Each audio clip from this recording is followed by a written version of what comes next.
This presentation includes forward-looking statements that are subject to risks and uncertainties. Actual results may differ materially as a result of various risk factors, including those described in the 10-Ks, 10-Qs, and 8-Ks VMware files with the SEC. Ladies and gentlemen, Sanjay Poonen.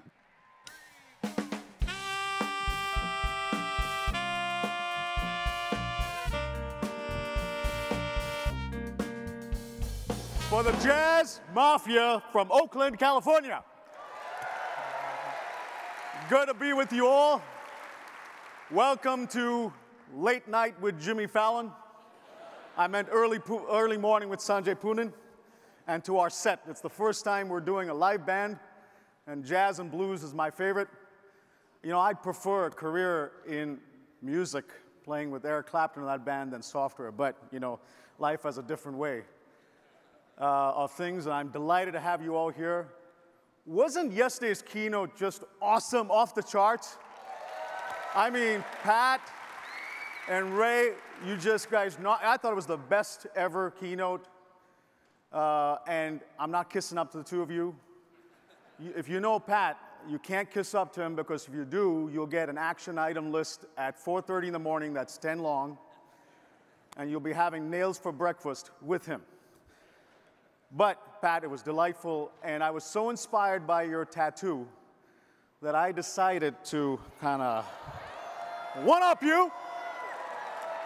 I fell asleep in Batter-Ass Tattoo Parlor, and I thought one wasn't enough. So I was going to one-up with I love VMware 20 years. Can you see that? What do you guys think? But thank you to all of you for being here. It's a delight to have you folks at our conference. 25,000 of you here, 100,000 watching. Thank you to all of the VMware employees who helped put this together. Robin Matlock, Linda Britt, Claire. Can I have you guys stand up and just acknowledge those of you who were involved? Thank you for being involved. Linda, these ladies worked so hard to make this a great show. And everybody on their teams. It's delightful to have you all here. I know that we're going to have a fantastic time. The title of my talk is Pioneers of the Possible. And we're going to go through, over the course of the next 90 minutes or so, a conversation with customers, give you a little bit of perspective of why some of these folks are pioneers, and then we're going to talk about somebody who's been a pioneer in the world. But I thought to start off with a story. I love stories. And I was born in a family with 4 boys. And my parents, I grew up in India, were immensely creative in naming their 4 boys. The eldest was named Sanjay, that's me. The next was named Santosh, Sandeep. So if you can get the drift here, it's S-A-N, S-A-N, S-A-N.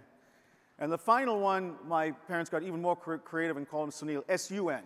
So you can imagine my mother going like, Santosh, Sandeep, Sunil. No, I meant Sanjay, you. And it was always that confusion.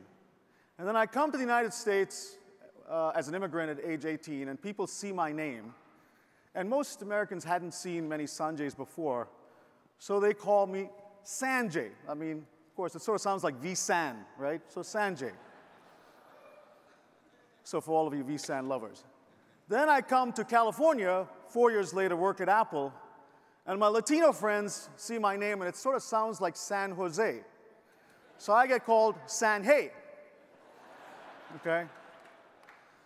Then I meet some Norwegian friends later on in my life. Nordics, the J is a Y, so I get called Sanjay. Maurizio, my Italian friend, calls me Sanjay. So the point of the matter is, whatever you call me, I respond. But there's certain things that are core to my DNA that people know that whatever you call me, there's something that's core to me. Maybe I like music more than software. Maybe I want my tombstone to not be whether I was smart or stupid, that I had a big heart. It's the same with VMware. When you think about the engines that fuel us, you could call us the VM company, the virtualization company, server virtualization. We seek to be now called the digital foundation company. Sometimes our competitors are not so kind to us. They call us V other things. That's okay. There's something that's core to this company that really stands out. They're sort of the engines that fuel VMware. It's sort of like a plane with two engines. Innovation and customer obsession. Innovation is what allows the engine to go faster, further, and constantly look at ways in which you can actually make the better and better. Customer obsession allows you to do it in concert with customers. And my message to all of you here is that we want to do both of those together with you. Imagine if 500,000 customers could see the benefit of vSphere, vSAN, NSX, all of our cloud foundation being your products. We've been very fortunate and blessed to innovate in everything, starting with server virtualization, starting with software-defined storage in 2009. We're a little later to kind of really jump on the hyperconverged infrastructure, but the first things that we innovated in storage were way back in 2009, when we acquired Nicira and began the early works in software-defined networking in 2012, when we put together desktop virtualization, mobile, and identity the first time to form the digital workspace. And as you heard in the last few days, the vision of a multi-cloud, a hybrid cloud, and a virtual cloud networking. This is an amazing vision. You couple that innovation with an obsession on customer obsession and NPS.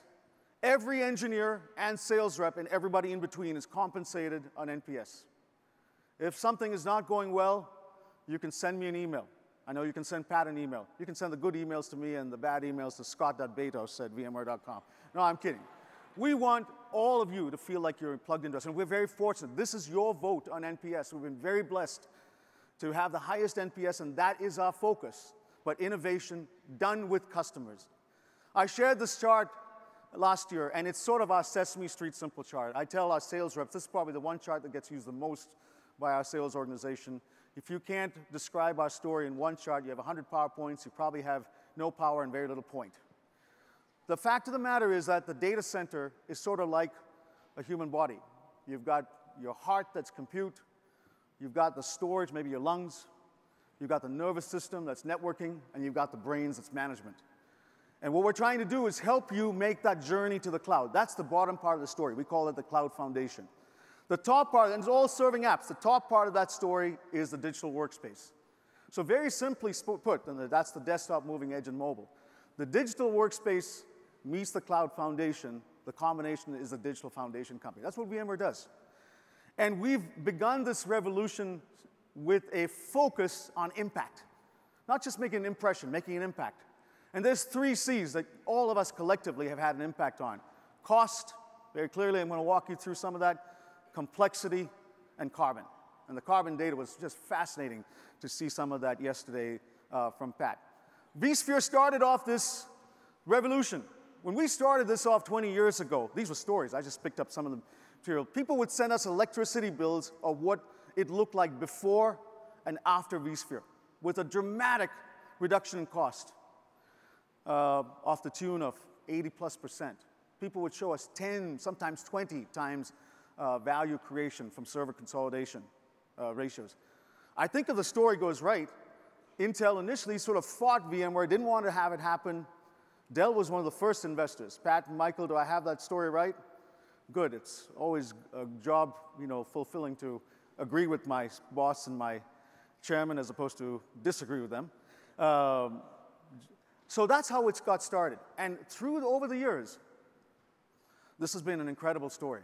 This is kind of the revenue that you've helped us with over the 20 years of our existence. Last year was about $8 billion. Collectively over that year, $50 billion. But I pulled up one of the ROI charts that somebody wrote in 2006. It might have been my esteemed colleague, Raghu Raghuram, that showed that every dollar spent on VMware resulted in $9 to $26 worth of economic value. This was in 2006. So I just said, let's say it's about 10x of economic value to you. And I think over the years it may have been bigger, but let's say conservatively it's 10. That $50 billion has resulted in $500 billion worth of value to you. If you were willing to be more generous than 20, it's $1 trillion worth of value over the years. Our second core product, that was the heart. This is one of my favorite products. How can you not like a product that has part of your name in it, vSAN? Incredible, but the ROI here is incredible too. It's mostly coming from CapEx and OpEx reduction, but mostly CapEx. Initially, there was a little bit of tension between us and the hardware storage players. Now I think every hardware storage player begins their presentation with hyperconverged infrastructure as the pathway to the private cloud. Dramatic reduction. We would like, there's 15,000 customers of vSAN. We want every one of the 500,000 customers, if you're going to invest in the private cloud, to begin your journey with a hyperconverged infrastructure of vSAN. And sometimes we don't always get this right. This product's actually sort of the story of the movie Seabiscuit, where we sort of came from behind. And VMware sometimes does well. We've come from behind, and now we're number one in this category. Incredible ROI. NSX, a little not so obvious, because there's a fair amount spent on hardware, and the chart sort of looks like this. Mostly, and this is on the left-hand side, a OpEx mostly driven by a little bit of server virtualization and a network-driven architecture. What we're doing is not coming here saying you need to rip out your existing hardware, whether it's Cisco, Juniper, or Arista. You get more value out of that, or more value potentially out of your Palo Alto or load balancing capabilities. But what we're saying is you can extend the life, optimize your underlay, and invest more in your overlay. And we're going to start doing more in software, all the way from the L4, the L7 stack, firewalling, application controllers, and make that in networking stack application aware. And we can dramatically help you reduce that. At the core of that is an investment in hyperconverged infrastructure. We find often investments like vSAN could trigger the investments in NSX. We have ROI tools that will help you make that even more dramatic. So once you've got compute, storage, and networking, you put it together then with a lot of other components. We're just getting started in this journey with NSX, one of our top priorities. But you put that now with the brain, okay? You got the heart, the lungs, the nervous system, and the brain, where you do 3 A's, sort of like those 3 C's.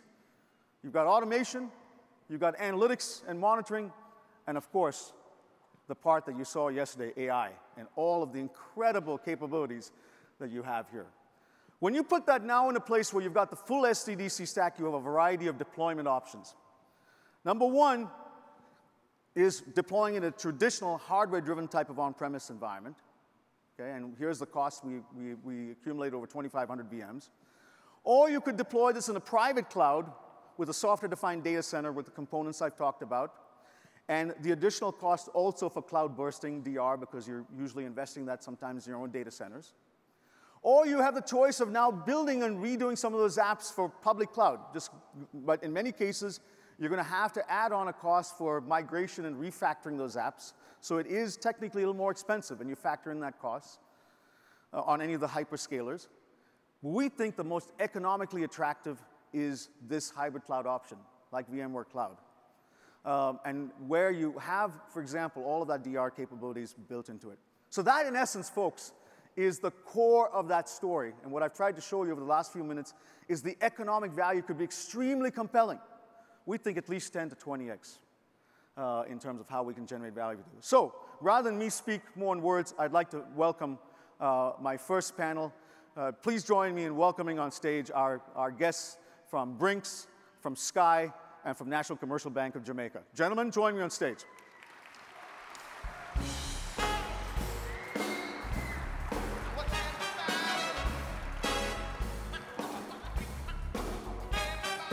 Rohan, thank you. Good to see you, Sanjay. Thank you. Hey, Sanjay. All right. Ramon? Well, gentlemen, we've got a Indian American, we've got a Kiwi who now lives in the UK, and we've got a Jamaican. Maybe we should talk about cricket, which, by the way, is a very exciting sport. It lasts only 5 days. But nonetheless, I want to start with you, Rohan. Brinks is an incredible story. Everyone knows the armored trucks and security. Have you driven in one of those? Yes. You have. It's a great story. And the stock price has doubled.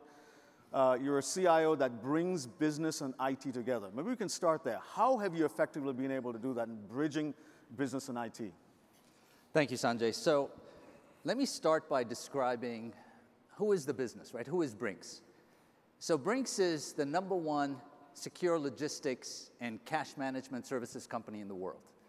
Our job is to protect our customers' most precious assets, their cash, precious metals, diamonds, jewelry, commodities, and so on. You've seen our trucks in your neighborhoods, in your cities, even in countries across the world, right? But the world is going digital. And so we have to ratchet up our use of digital technologies and tools in order to continue to serve our customers in a digital world. So we're building a digital network that extends all the way out to the edges. And our edges are branches, our messengers and their handheld devices, our trucks, and even our computer control safes that we place on our customers' premises, all the way back to our monitoring centers, our processing centers, and our data centers, so that we can receive events that are taking place in that cache ecosystem around our customers and react and be proactive in our service of them. And at the heart of this digital business transformation is the VMware product suite. We have been able to use the products to successfully architect a hybrid cloud data center in North America at Brinks. Awesome. Ramon, I'd like to get to you next, but before I do that, you made a tremendous sacrifice to be here because you just had a 2-month-old baby. How was your sleep? Getting there. I've been there with twins, and we have a nice little gift for you. For you here. Why don't you open it and show everybody what's inside that? Something I think your 2-month-old will like once you get to the bottom of all that paper. Whoa. I'm sure something's in there. Oh, geez. All right, there we go. That's one. No, that's the better one. Open it up. There's a VMware little outfit for your 2-month-old. All right, guys. This is great. Thank you. Thank A you. VMware onesie. Great. Well, we appreciate you being here and making the sacrifice in the midst of that. But I was amazed listening to you. I mean, we think of Jamaica. It's a vacation spot. It's also an incredible place with athletes and Usain Bolt. But when you were not just the biggest bank in Jamaica, but also one of the innovators in picking areas like containers and so on. How did you build an innovation culture in the bank? Well, I think to add to what Rohit said, the world is going digital. And NCB, we have an aspiration to become the Caribbean's first digital bank. And what that meant for us is 2 things. One is to reinvent our core business processes, and 2, to ensure that our customers, when they interact with the bank across all channels, have what we call the Amazon experience. And to drive that, what we actually had to do was to work in 2 modes. The first mode that we call mode 1 is to keep the lights on, keep the bank running. And mode 2, which is standing up a whole set of agile labs to ensure that we could innovate and transform and grow our business. And the heart of that was on the PKS platform. So, yeah, man, PKS rocks. You guys should try it. We're going to talk more about that. I'm sure that won't be the last we hear from Chad. Right. But that's great. Hey, now I'd like to get a little deeper into the products with all of you folks and just understand how you've engineered that transformation, maybe in sort of the order we covered in my earlier comments in the speech. Rowan, you basically began the journey with the private cloud optimization, going with, of course, vSphere, vSAN in a VxRail environment to optimize your private cloud. And then, of course, we'll get to the public cloud later. But how did that work out for you, and why did you pick vSAN, and how has it gone? So, Sanjay, we started down this journey in the 4th quarter of 2016. And if you remember, back then, the VMC product was not yet a product. But we still had the vision, even back then, of bridging from a private data center into a public cloud. So we started with vSAN because it helped us tackle an important component of our data center stack, right? And we could get on a common platform, common set of processes and tools, so that when we were ready for the full stack, VMC would be there, and it was, and then we could extend past that. That's awesome. And I was going to say, Dave, with a name like Dave Matthews, you must have like all these musicians like well, me exactly, yeah. think you're the real Dave my Matthews. band's out back, you know. What's your favorite Dave Matthews song? Well, it has to be Crashing to me, right? Crash. You know, Good timeless, choice, right? Crash. But we'll get to music another time. NSX was obviously a big transformational capability for you, and everyone knows with Sky and media and wireless and all of that stuff, networking is at the core of what you do. Why did you pick NSX, and what have you been able to achieve with it? So, I mean, it's like you say, Sky's a media organization. It's an incredibly fast-moving industry. It's very innovative. We've got a lot of really clever people in-house. And we need to make sure our product guys and our developers can move at pace. And, we've got really good quality network guys. They're great guys. But the problem is that traditional networking is just fundamentally slow. There's not much you can do about it. And to these agile teams, punch a ticket, get a firewall change. That's just not reality. We're able to turn that around so that the DevOps and developers, they can just use Terraform and do everything. It's weeks or days to seconds. And that's incredible. Days to seconds. Days to seconds. With an agile, software-driven approach. And giving the tool set. That would have been much much longer because it would have been hardware-driven. Absolutely, and giving the tool set to the developers so they can basically just do within boundaries, sensible boundaries, they can do it all themselves. So you empower the developers in a very, very, important way with NSX. Yeah. And did you use our Insight tools too on top of that? So yeah, Network Insight? Slightly different use case. I mean, we're in the EU. We've got the general data protection regulations come through, and that's a big deal. And the reality is, for modern organisations, compliance isn't getting any less, right? So what we've been able to do is using VRNI and NSX, we're able to essentially micro-segment off a lot of our environments, which have much higher compliance requirements. And you've got, in your case, plenty of storage that you're managing with vSAN, tens of thousands of VMs through NSX. This is something at scale that both of you have been able to achieve with both NSX and vSAN. Pretty incredible. And what I also like about the Sky story is it's very centered around DevOps and the DevOps use case. Yeah. Okay, let's come to you, Ramon. And obviously, when I was talking to the Kubernetes, our Kubernetes platform team, PKS, and they told me one of the pioneering customers was National Commercial Bank of Jamaica. I was like, wow, that's awesome. Let's bring you in. And when we heard your story, it's incredible. Why did you pick Kubernetes as the container platform? You had many choices of what you could have done in terms of Kubernetes. There are other choices. Why did you pick PKS? So I think, what happened in our NTB's cases, we first looked at PCF, right, which we thought was a very good platform as well. When we looked at the integration you can get with PKS, the security, the overlay on top of NXX, and it made sense for us to go in that direction because it offered the development team more flexibility and more automation that we could drive through to drive the business. So that was the core essence of the argument that we had to make. So the key part was the NSX integration and security and the PKS. And wow, we got a few more cheers from the heckler there. All right, Chad. I want you to know, Chad, I've got my PKS socks on, okay? That's how much I fear. And if he creates too much trouble, security, we can V-motion him out of the arena. Anyway, I wanted to put this chart up because it's very important for all of you in the audience to know that VMware is making a significant commitment to Kubernetes. We feel that this is, as Pat talked about before, something that's going to be integrated into everything we do. It's going to become like a dial tone. And this is just the first of many things you're going to see VMware really take this now as a consistent thing. And I think we have an opportunity collectively, because a lot of people think, containers are a threat to VMware. We actually think it's a headwind that's going to become a tailwind for us, just the same way public cloud has been. So thank you for being one of our pioneering early customers. Sure. And are you using the Kubernetes platform in the context of running in a vSphere environment on VM? Yes, we are. We are on top of NSX-T right now. We have our first application will be a remote banking app, which will be launched in September. And all our Agile labs are going to be on PKS moving forward. Got it. So it's really a good move for us. Dave, I know that you've not yet, you're sort of looking in the context potentially, but is one of the use cases of NSX for you containers, and how do you view NSX-T in that context? Absolutely. For us, that was the big thing about T when it first rocked up, is that the, not just SDN on vSphere, but SDN on OpenStack, SDN into that container platform. And we got some early visibility of the Kubernetes integration there. And it was done right from the start. And that's why when we talked to the PKS guys, again, the same sort of thing. It's done right from the start. And so, certainly for us, the NSX everywhere as that common control plane is a very attractive sort of proposition. Good. Ron, I'd like to talk to you a little bit about kind of how you viewed the public cloud, because you mentioned when we started off this journey, we didn't have VMware Cloud and AWS. We approached you when we were very early on in that journey, and you took a bet with us. But it was part of your data center reduction. You were kind of almost trying to obliterate one data center as you went from 2 to 1. Tell us that story and how the collaboration worked out on VMware Cloud. What's the use case?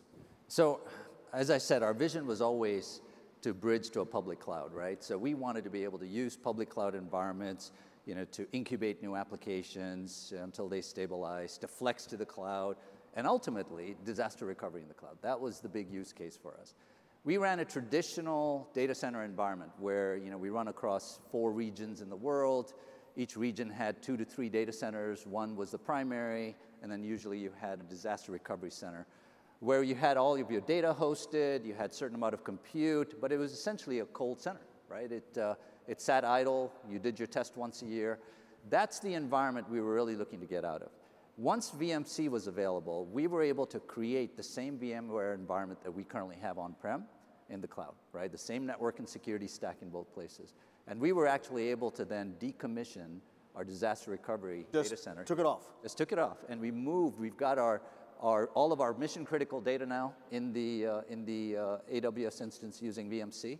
We have a small amount of compute to keep it warm, but thanks to the VMware product suite, we have the ability now to ratchet that up very quickly in a DR situation, run production in the cloud until we stabilize, and then bring that workload back. Right? And so Ron, would it be fair to tell everybody here, if you are looking at a DR or that type of bursting scenario, there's no reason to invest in a on-premise private cloud. That's really a perfect use case of this, right? Exactly. For anybody. Yeah, exactly. Yeah, I know certainly we at Brinks, we will no longer have a physical DR center available anywhere. So you've optimized your one data center with the private cloud stack of VMware Cloud Foundation effectively, starting off with vSAN. Yep. And you've optimized your hybrid cloud journey with VMware Cloud. I know we're early on in the journey with NSX and Branch, so we'll come back to that conversation maybe next year.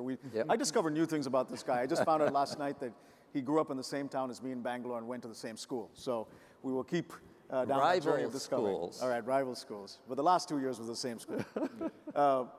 Dave, as you think about the future of where you want to take this use case of network security, what are some of the things that are on your radar over the course of the next couple of months and quarters? So I think what we're really trying to do is, computers, look, this might be a heretical thing to say at a technology conference. Computers and networks are a bit boring, or rather we want to make them boring. We want to basically sweep them away so that our customers, our internal customers, don't have to think about it.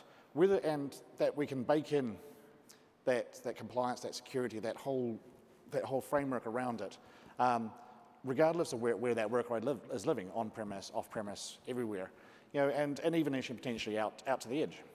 How big were your teams, very quickly as we wrap up this, how big were the teams that you have working on networking? What was amazing when I talked to you was how nimble and agile you were with lean teams. How big was your team? The team doing the SDDC stack is 6 people. 6 people. Wow. There's obviously more. And working, of course, but working on that core data center. And yours? We're about the same, between 5 and 7 people per team, per agile team. Both for the infrastructure and containers? Yes. Rowan, on your side? It's about the same. Amazing. Well, very quickly, maybe 30 seconds, where do you see the world going, Rowan? So, it brings, I pay attention to 2 things. One is IoT, and we've talked a little bit about that. But what I'm looking for there, as digital signals continue to grow, is injecting things like machine learning and artificial intelligence inline into that flow back, so we can make more decisions closer to the source, right? And the second thing is about cache. So even though cache volume is increasing, I mean, here we are in Vegas, the #1 cache city in the US, I can't ignore the digital payments and cryptocurrency, and that relies on blockchain. So focusing on what role does blockchain play in the global world as we go forward, and how can Brinks continue to bring those services? Blockchain and IoT, very, very important. Well, gentlemen, thank you for being with us. It's a pleasure and an honor. Ladies and gentlemen, give it up for our 3 guests. Rowan, thank you very much.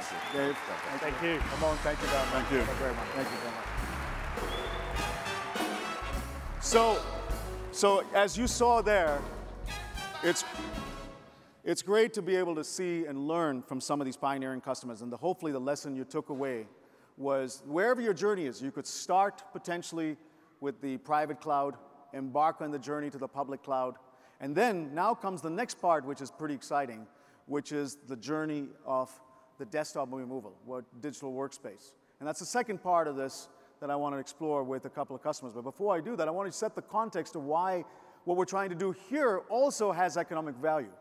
Hopefully you saw in the first set of charts the economic value of starting with the heart, the lungs, any of that software-defined data center and moving to the ultimate hybrid cloud had economic value. We feel the same thing here. And it's because of a fundamental shift that started off in the last 7, 10 years since the iPhone. The fact of the matter is when you look at your fleet of your devices, okay, across tablets, phones, and laptops. Today, it is a heterogeneous world. 20 years ago, when the company started, it was probably all Microsoft devices, laptops. Now, phones, tablets, it's a mixture, and it's going to be a mixture for the rest of, I think, of the foreseeable time, with very strong, almost trillion market cap companies. And in this world, our job is to ensure that heterogeneous digital workspace can be very easily managed and secured. I have a little soft corner for this business because the first 3 years of my 5 years here, I ran this business, so I know a thing about these products. But the fact of the matter is that I think the opportunity here is, if you think about the 7 billion people in the world, 1 billion of them are working for some company or the other. The others are children or may not be employed or retired. And every one of them have a phone today. Many of them phones and laptops, and they're mixed. And our job is to ensure that we bring simplicity to this place. You saw a little bit of that cacophony yesterday in Pat's chart. And unfortunately, a lot of today's world of managing and securing that disparate is a mountain of morass. Okay? No offense to any of the vendors named in there, but it shouldn't be your job to be that white piece of labor at the top of the mountain to put it all together, which costs you potentially at least $50 per user per month. We can make this significantly cheaper with a unified platform, Workspace ONE, that has all of those elements. So how have we done that? We've taken those fundamental principles, it's 70% at least reduction, of simplicity and security. A lot of the enterprise companies get security right, but we don't get simplicity always right. Many of the consumer companies like Facebook get simplicity right, but maybe need some help in security. And we've taken both of those and said it is possible for you to actually like your user experience as opposed to having to really dread your user experience in being able to get access to applications. And how we did this at VMware, we actually teamed with the Stanford Design School. We put many of our product managers through this concept of design thinking. It's a really, really useful concept. I'd encourage every one of you, I'm not making a plug for the Stanford Design School at all, but some very basic principles of viability, desirability, and feasibility that allow your product folks to think like a consumer. And that's the key goal. And in doing that, we were able to design many of these products with the type of simplicity, but not compromise at all in security. Tremendous opportunity ahead of us, and it gives me great pleasure to bring on stage now two guests that are doing some pioneering work, one from a partner and one from a customer. Please join me in welcoming Maria Pardee from DXC and John Mockett from Adobe.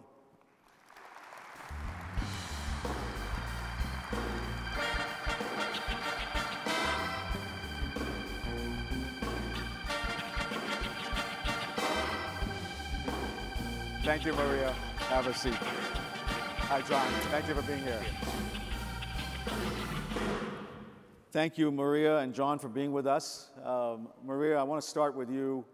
DXC is the coming together of two companies, and CSC and HP Services. And on the surface of it, I think it was 50,000 and 100,000. You can give us exact numbers. Most skeptics may have said such a big acquisition is probably going to fail. But you're looking now at the end of that sort of post-merger, and most people would say it's been a success. What's made the DXC coming together of those two very different cultures a success?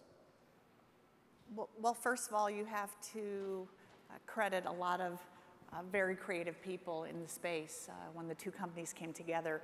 But mostly, it is our customers who are making us successful. We are choosing to take our customers to the next generation digital platform. The message is resonating. The cultures have come together. The individuals have come together. The offers have come together. And it's resonating in the marketplace, in the market, and with our customers and with our partners. So you shouldn't have doubted it. I wasn't one of the skeptics. Maybe others were. And my understanding is the D and the C in DXC is the digital and customer? Yes. If you look at the logo, it's more of an infinity X. Okay, got it. So digital transformation for customers.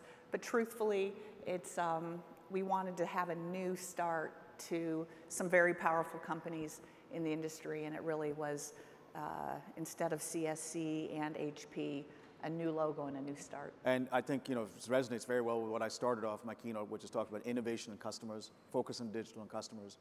John, Adobe is obviously not just a household name. Many of folks here use your products, but also you folks have written the playbook on a transformation of on-premise going cloud, right? SaaS products, and now got an incredible valuation as a result of that. How has that affected the way you think in IT in terms of a cloud-first type of philosophy to much of how you implement Right. products? From an IT perspective, we're really focused on the employee experience. And so as we transitioned our products to the cloud, that's where we're working towards as well from an IT. It's all about innovation and fostering that ability for employees to create and do some amazing products. So many of those things I talked about, like design thinking, are right down the playbook there. what Adobe does day in and Absolutely, day out. every day. And does it affect the way in which you deploy products in IT too? Yeah, I mean, fundamentally, it comes down to those basics, viability and the employee experience. And we strongly believe that by giving employees choice, we're enabling them to do amazing work. Got it. Maria, we're in the process of rolling out some of our technology inside DXC, so I want to focus less on the internal implementation as much as what you see from other clients. I shared sort of that mountain of morass, so much different disparate tools. Is that what you hear from clients, and how are you messaging to them what you think the future of the digital workspace is in our joint partnership? Yep. Well, Sanjay, your picture was perfect, because if you look at the way end user compute infrastructure had worked for years, decades in the past, exactly what we're doing with VMware in terms of automation and driving that infrastructure to the cloud in many ways. Companies like yours and mine having the courage to say the old way of on-prem is the way we made our license fees, the way we made our professional services in the past, and now we have to quickly take our customers to a new way of working, a fast-paced digital cloud transformation. We see it in every customer that we're dealing with every day of the week. And in a variety of verticals? What are some of the key verticals? Every vertical. Yeah. I mean, we're seeing a lot in the healthcare industry. One of the compelling things that we're seeing in the marketplace right now is the next-gen worker in terms of the gig economy. Employees might work for one company at 10 o'clock in the morning and another company at 2 o'clock in the afternoon. We have to be able to stand those employees or 1099 employees up very quickly, contract workers from around the world, and do it securely with governance, risk, and compliance quickly. And we see that driving a lot of the next generation infrastructure needs. So the users are going from a company like DXC with 160,000 employees to what we think in the future will be another 200, 300,000 of partners and contract workers that we still have to treat with the same security, sensitivity, and governance of our W-2 employees. Awesome. John, you were one of the pioneering customers that we worked with on this notion of unified endpoint management, because you're sort of a similar employee base to VMware. 20,000 odd employees? 20,000 plus, yeah. And you've got a mixture of devices in your fleet. Maybe you can give us a little bit of a sense. What percentage do you have of Windows and Mac? So depending on the geographies, we're approximately 50% Windows. 50-50 Windows 50-50, and Mac. yeah. It's somewhat similar to how VMware operates. What does your fleet of mobile phones look like in terms of Primarily iOS. We have so maybe 80-20 or something 80-20, like yep. Apple and iOS. Yep. Tablets of variety kinds? It's primarily iOS tablets. Okay, so you probably have something in the order of, I'm guessing, adding that up, 40 or 50,000 devices, sum total of laptops, tablets, phones. Absolutely. It's about 60,000. 60,000 plus, okay, in a mixture of those. So heterogeneity is the care. And you had point tools for many of those in terms of managing and securing that. Why did you decide to go with Workspace ONE to simplify that management security experience? Well, you nailed it. It's all about simplification. And so we wanted to take our point tools and provide a consistent experience from an IT perspective, how we manage those endpoints, but also for our employee population, for them to be able to have a consistent experience across all of their devices. In the past, it was very disconnected. It was, if you had an iOS device, the experience might look like this. If you had a Windows, it would look like this. And so our journey that we've started to go down about a year ago is to bring that together. Again, simplicity. We want to get to a place where an employee can self-provision their desktop just like they do their mobile device today. And what's your expectations as you go down that journey of how quickly the onboarding time should be for an employee? It should be within 15, 20 minutes. We need to get it very rapid. The new hire orientation process needs to really be modified. It's no longer acceptable from everything from the IT side to just the other recruiting aspects. An employee wants to come and start immediately. They want to be productive. They want to make contributions. And so what we want to do from an IT perspective is get IT out of the way and enable employees to be productive as quickly as possible. And the onboarding then could be one where you latch them on, they get Workspace ONE and launch. Absolutely. Okay, great. Maria, let's talk a little bit as we wrap up in the next few minutes. Where do you see the world going in terms of other areas that are synergistic to Workspace ONE, collaboration? What are some of the things that you hear from clients? What's the future of collaboration? We're actually looking towards a future where we're less dependent on email. So I'd say yes to that. So real-time collaboration. DXC is doing a lot with Skype for Business, Yammer, still a lot with Citrix. Our tech teams and our development teams use Slack. And our clients are using everything. So as an integrator to this space, we see less dependence on the asynchronous world and a lot more dependence on the bisynchronous world and whatever tools that you can have to create real-time collaboration. Now, you and I spoke a little last night talking about what does that mean to life-work balance when there's always demanding real-time collaboration, but we're seeing an uptick in that, and hopefully over the next few years, a slight downtick in emails, because that is not necessarily the most direct way to communicate all the time. And in that process, some of that sort of legacy environment starts to get replaced with newer tools, whether it's Slack or Zoom, and we're in a similar experience. All of the above, yeah. All of the above. Are you finding the same thing, John, in your environment? Yeah, we're moving away. I think what you're going to see transition is email becomes more of the reporting aspect, the notification, but the day-to-day collaboration is moving into products like Slack or Teams. Yeah.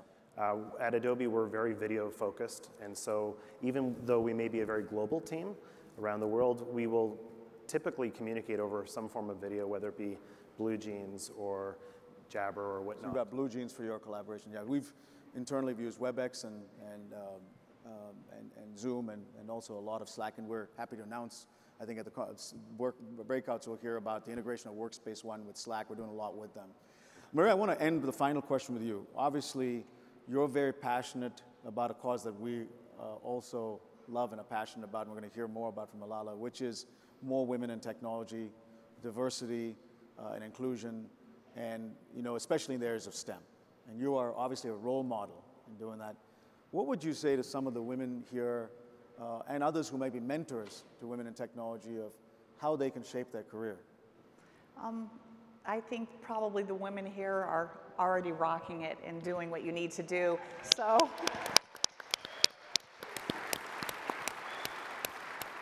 mentoring has been a huge part of my career in terms of people mentoring me. And if not for the support and real acceptance of the differences that I brought to the workplace, I wouldn't be sitting here today. So I think I might have more advice for the men sitting in this room. That. Go ahead. Than the women yes. in the room. You have daughters, you have sisters, you have mothers, and you have women that you work with every day. Whether you know it or not, there is an unconscious bias out there. So when you hear things from your sons or even from your daughters, she's loud, she's a little odd, she's unique. How about saying, how wonderful is that? Let's celebrate that. And you start from the little and go to the top. So that would be my advice. I fully endorse that. I fully endorse that. All of us men need to hear that. We have put everyone at VMware through unconscious bias, and it's not enough. We've got to keep doing it because it's something that we've got to see. I want my daughter to be in a place where the tech world looks like society, which is not 25, 30% women, but more like 50%. Thank you for being a role model, and thank you for both of you for being here at our conference. It's my pleasure. Thank you, Maria. Thank you. Give it up for Maria and John. Thank you very much. Thank you. Great. Great. Okay, so you heard some of that, and so that you remember some of these things that I shared with you, I've got a couple of shirts here with these wonderful little chart in here, and I'm not going to throw it at the VMware crowd. Raise your hand if you're a customer. Okay, good. Let's see how good my arm is. There we go. There's a couple more here, and hopefully this will give you a sense of what we are trying to get done in the hybrid cloud. Let's see, that goes there. Make sure it doesn't hit anybody. Anybody here in the middle? All right, there we go. Boom. I got 2 more. Anybody here? I decided not to bring an air gun in. That one fell flat, sorry. All right, there we go. 1 more. Thank you, thank you, thank you very much. But this is what we're trying to get done, very simply, folks. The bottom part of that diagram, once again, is the cloud foundation, okay? I'd love a world one day where the only thing you heard from VMware is the cloud foundation. The top part of that diagram is the digital workspace. The digital workspace meets the cloud foundation equals the digital foundation company. That's what we're trying to get done. This ties absolutely synchronously what you heard from Pat, because everything starts with that any app kind of perspective of things. And then below it are these 4 types of clouds: the hybrid cloud, the telco cloud, the edge cloud, and the public cloud. And of course, on top of it is the device. I hope that this not just inspired you in terms of picking up a few of the nuggets from our pioneers of the possible, but every one of the 25,000 of you possible, the 100,000 of you who are watching this, will take the show on the road, and there'll be probably 100,000 people we'll meet at all the VMworlds and vForums. We want every one of you to be a pioneer. It is absolutely possible for that to happen because that pioneering capability starts with every one of you. Can we give a hand once again for the 5 customers that were on stage with us? That's great.